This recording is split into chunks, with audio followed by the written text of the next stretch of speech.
The Amazing Digital Circus just released this pilot episode and has almost garnered 100 million views, which is absolutely crazy, but also 100% well-deserved. You can tell the amount of love, care, and time that went into everything about the show.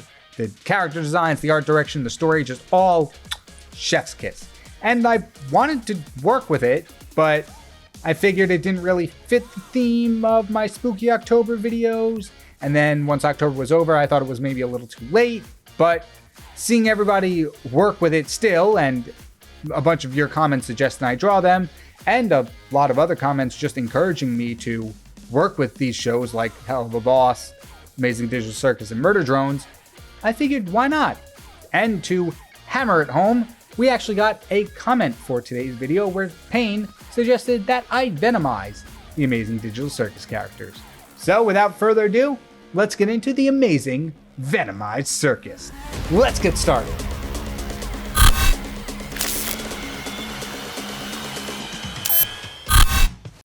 Good morning, everyone. Did you sleep well, Ragatha?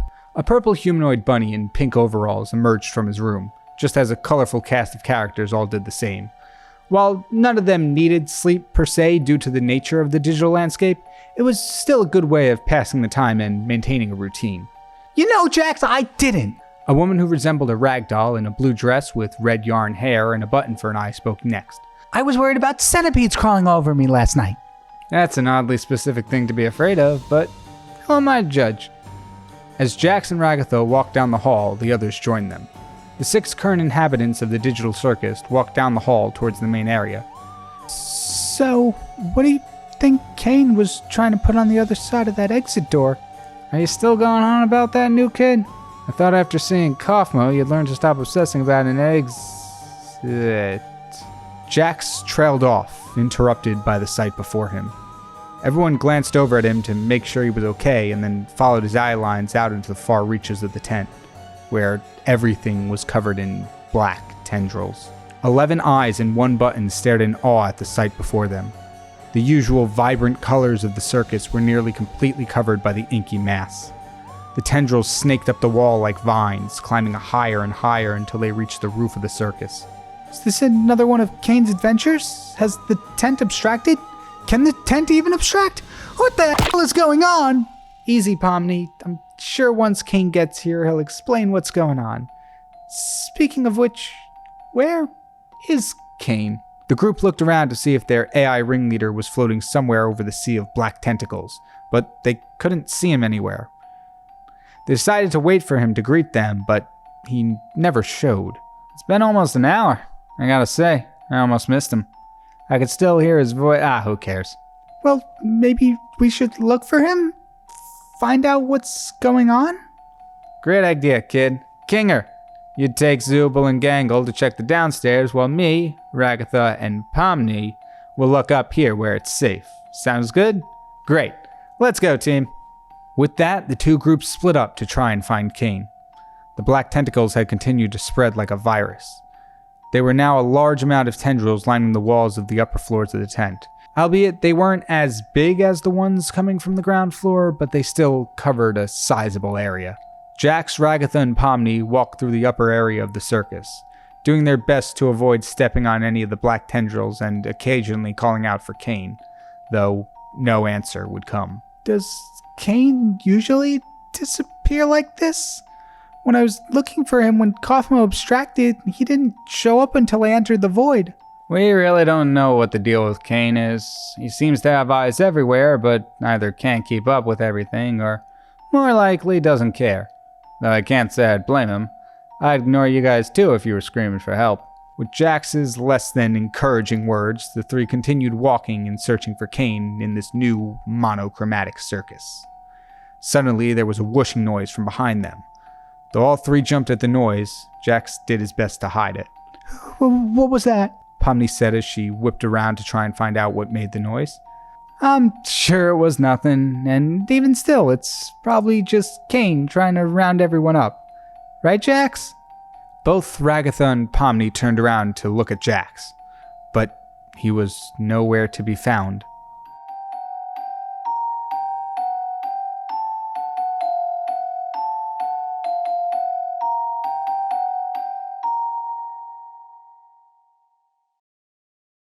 Jax? Where'd you go?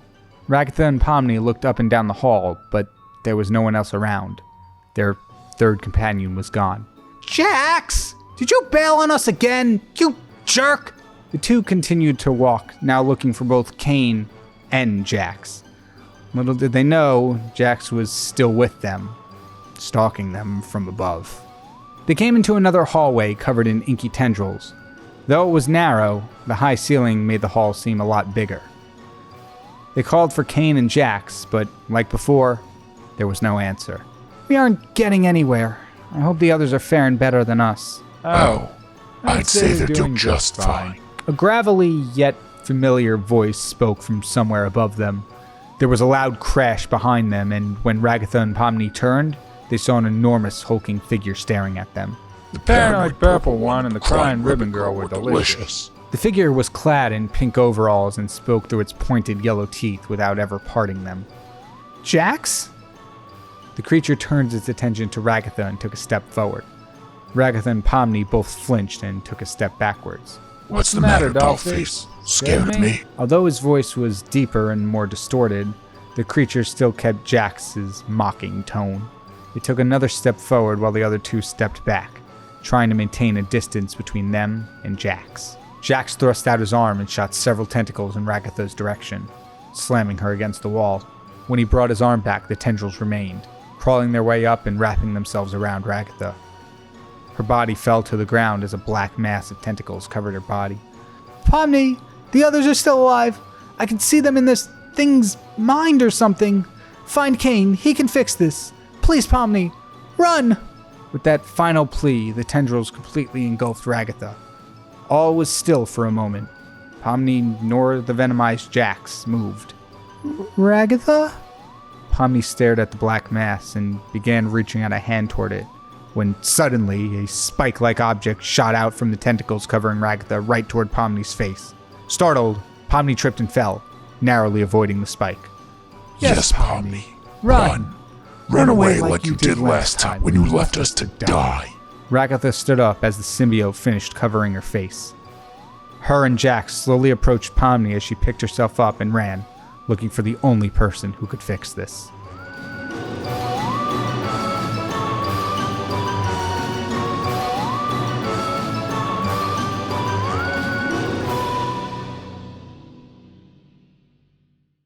Pomni sprinted down the hall with her two monstrous friends on her tail.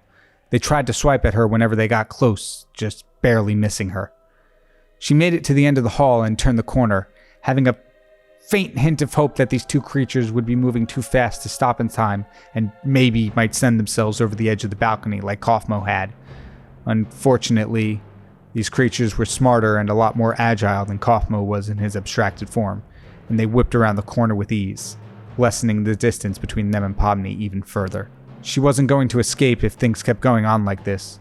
She had to come up with a plan, but more than anything, she needed to find Caine. He was able to banish Kaufmo when he abstracted and fixed Ragatha in an instant, so he would be able to do the same thing here, right? The monsters were getting closer, their claws just inches away from Pomni's body. All she could think about doing was finding another way to venture out into the void again to alert Caine of her whereabouts, except she barely knew how she ended up there the first time. She just happened to find an exit door when running from the abstracted Kaufmo. There was no way she could consciously repeat that process again. Pomni found herself on the ground floors, still running at full speed. She skidded to a halt and looked around. Jax and Ragatha weren't chasing her anymore. She put a hand to her ear, trying to hear whether they had fallen behind, but it was silent, save for the squirming of the tentacles that were continuously devouring the circus. Pomni began moving again, this time at a much more slower and cautious pace, keeping her footing on the few remaining open spaces on the floor. Caine! Caine! We have a major issue! Something's happened to Jax and Ragatha. I think they might have abstracted. Caine? Please! Pomni took her eyes off the floor to call for Caine and failed to notice a giant hole in the floor. She also didn't seem to notice that this hole seemed to be where most of the tendrils were originating from. She lost her balance and fell through the hole, deeper and deeper until she could see nothing. but darkness. When Pomni's eyes finally adjusted to the lack of light, she saw that the hole led to a subterranean level of the circus. That was even possible. Every inch of the place was covered in the same inky mass that had spread throughout the circus, leaving only a narrow space in which to move. Caine? Are you here? Pomni? A faint voice called her name from somewhere deep within the maze. It was Caine's voice. She found him. But what was he doing down here? If he was down here, then surely he would be aware of the problem. Unless this was one of his adventures and coming here to find him was the whole point. Pomni quickly stumbled her way over to the tentacles, calling out for Caine again and again, and waiting for his response before deciding which direction to move in. The voice was getting louder and louder until she came to an opening that was slightly bigger than the rest of the maze. At the far end of the opening was Caine, with his back turned toward her. Caine, please, you have to do something. The entire circus has been covered in these weird tendrils, and I think they did something to Jackson Ragatha and possibly everyone else. I don't know if they abstracted or what, but I figured you could Pomni stopped. Something wasn't right. Caine didn't turn to acknowledge her or batter her with his nonsensical monologues. Caine? Are you okay? Caine spoke, but there was something different about his voice. Something Pomni was far too familiar with. We are not Caine. We are Venom.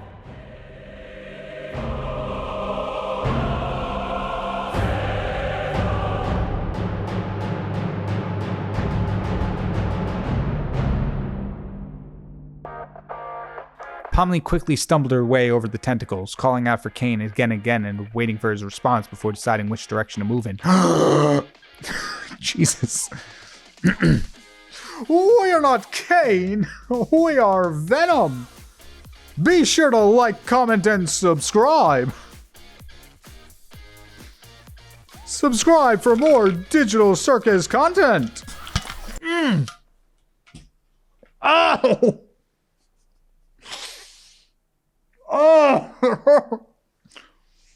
I just whacked myself in the teeth with a water bottle. If you like this video, then I highly recommend you check out my 5 Nights at Venom's video. Same idea of venomizing things, except I took animatronics from the 5 Nights at Freddy's universe. So there'll be a link to that to check out if you're interested. And I gotta say, this one was really fun to do. It was a bit tricky. There was something about the designs of the characters that made them a little hard to venomize, especially the pose for Caine is,